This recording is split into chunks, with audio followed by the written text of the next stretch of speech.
তার আগে গ্রেপ্তার করা হয়েছে। একই দিনে দুই দাপুটে নেতা, উদয়ন গুহর কথা বলছিলাম আপনাদের। দিনহাটায় উদয়ন গুহর একটা আলাদাই দাপট ছিল, যে উদয়ন গুহর জন্য নাকি কোনো বিরোধী দল তারা কোনো বিরোধী কর্মসূচি করতে পারতেন না।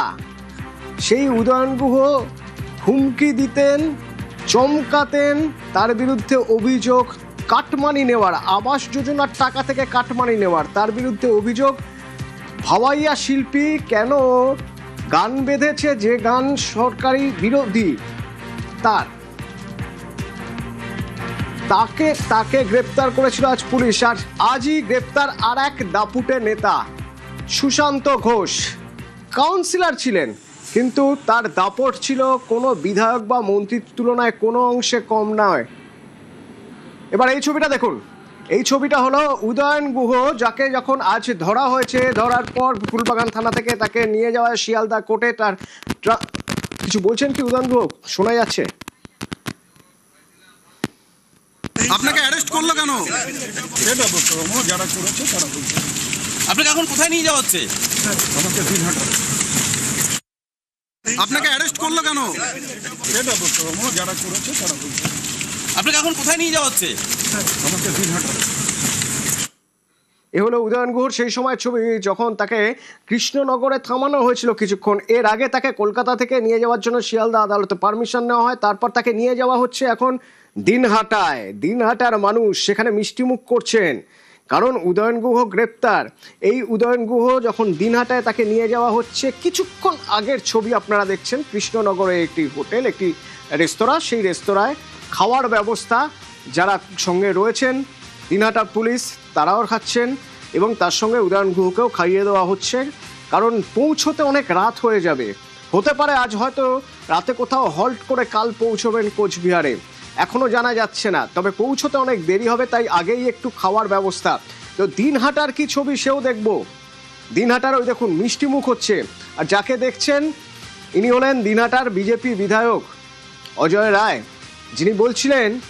যিনি বলছিলেন যে বিজেপি করা অপরাধে তাকে কত রকমভাবে হেনস্থা হতে হয়েছে। সেখানে এখন উৎসবের মেজাজ।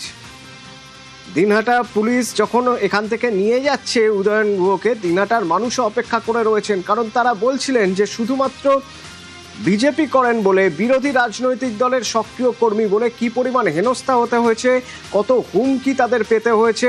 আজ তারা টেনশন ফ্রি, কারণ পুলিশের জালে উদয়ন গুহ।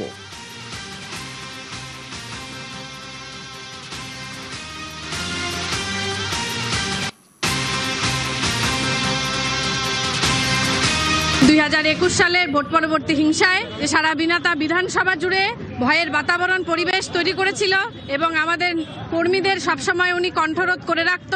কাউকে গাঁজা কেসে ফাঁসানো, কাউকে মার্ডার কেসের আসামি বানানো থেকে শুরু করে মানুষের ঘর বাড়ি দোকানপাট ভাঙচুর, সমস্ত কিছুর মধ্যে যার হাত ছিল তার নাম উদয়ন গুহ। প্রশাসন তাকে অ্যারেস্ট করেছে। চারিদিকে মানুষের মুখে দেখবেন হাসি, সবাই আজকে সেই অন্ধকার পরিবেশ থেকে মুক্ত হয়েছে। ওনার নামে অনেক অভিযোগ আছে।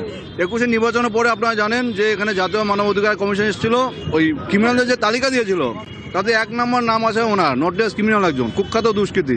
তো আজকে উনি ভেবেছিলেন যে ভোটে পরে ভেঙে গেছেন, বেঁচে যাব, আইন সবার জন্য এক, এটা পরিষ্কার। গ্রেপ্তার হয়েছে, কালকে নিয়ে আসা হবে, আইন আইনের মতো কাজ করবে। দিনহাটার মানুষ খুশি, কি বলবেন? দেখতেই পাচ্ছেন সাধারণ মানুষ আজকে কত আনন্দিত, প্রত্যেকদিন মোড়ে মোড়ে নিয়ে চর্চা হচ্ছে, কারণ দিনহাটার মানুষ মুক্তি পেয়েছে। এতদিন ধরে উনি এত লোকের নামে মামলা, মিথ্যা মামলা দিয়েছে, এটা এই দিনটা দেখাই ছিল আমাদের। দিনহাটা থেকে সরাসরি শুভঙ্কর রয়েছেন। শুভঙ্কর, দীর্ঘদিন ধরে দিনহাটার খবর কভার করছো, একের পর এক অভিযোগ পাওয়া গিয়েছে। ঠিক কি কি অভিযোগ? এখনো পর্যন্ত অনেকগুলো অভিযোগ রয়েছে তার বিরুদ্ধে, মারাত্মক অভিযোগ। তুমি কাজ করতে গিয়ে কি কি অভিযোগ শুনেছো?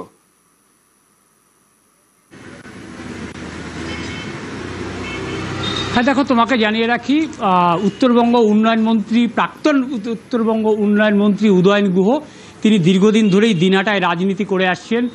তিনি দিনহাটা পুরসভার চেয়ারম্যান ছিলেন, এবং চেয়ারম্যান থাকাকালীন দিনহাটা শহরে, অর্থাৎ দিনহাটা পুরসভার যে 16টা ওয়ার্ড রয়েছে সেই ওয়ার্ডের বাসিন্দাদের প্রধানমন্ত্রী Awas Yojana house for all প্রকল্পে বাড়ি দিয়েছেন এবং সেই বাড়ির ক্ষেত্রে অন্যান্য পুরসভাতে বেনিফিশিয়ারিদের 25,000 টাকা করে জমানো হতো, কিন্তু দিনাটার ক্ষেত্রে তিনি অতিরিক্ত 45,000 টাকা জমা নিয়েছেন, অর্থাৎ অতিরিক্ত 20,000 টাকা করে অতিরিক্ত টাকা জমা নিয়েছেন। এই অভিযোগ যেমন রয়েছে দিনাটা থানাতে, এই অভিযোগ যেমন জমা পড়েছে, পাশাপাশি কোভিড পরবর্তী পরিস্থিতিতে দিনহাটাতে একটি পেডিয়াট্রিক কেয়ার ইউনিট খোলা হয়। শিশু মঙ্গল সমিতির নামে টাকা তোলা হয়েছিল কয়েক কোটি টাকা, সেই টাকা দিয়ে এই পেডিয়াট্রিক কেয়ার ইউনিট খোলা হয়েছে এবং এই শিশু মঙ্গল সমিতি একটি বেসরকারি ট্রাস্ট, যার মাথায় ছিলেন উদয়ন গুহ। এই শিশু মঙ্গল সমিতির নামেও কিন্তু কোটি কোটি টাকা তোলা হয়েছে বলে অভিযোগ। এবং দিনহাটার এক বাসিন্দা রূপম সাহা, তিনি কিন্তু দিনহাটা থানাতে উদয়ন গুহর নামে এই অভিযোগ করেছেন। মানে শিশু মঙ্গল সমিতির নামে নিজের মঙ্গল করেছেন বলে অভিযোগ উদয়ন গুহর বিরুদ্ধে। শুধু তাই নয়, এক শিল্পী গান গেয়েছেন যে গান সরকার বিরোধী বলে মনে হয়েছে তাকেও রীতিমতো প্রাণে মারার হুমকি দিয়েছেন। এরকমই মারাত্মক অভিযোগ। আর এইরকম দাপুটে নেতা একজন গ্রেপ্তার যেদিনে, সেই দিনেই গ্রেপ্তার আর এক দাপুটে নেতা, তাও পুরী থেকে।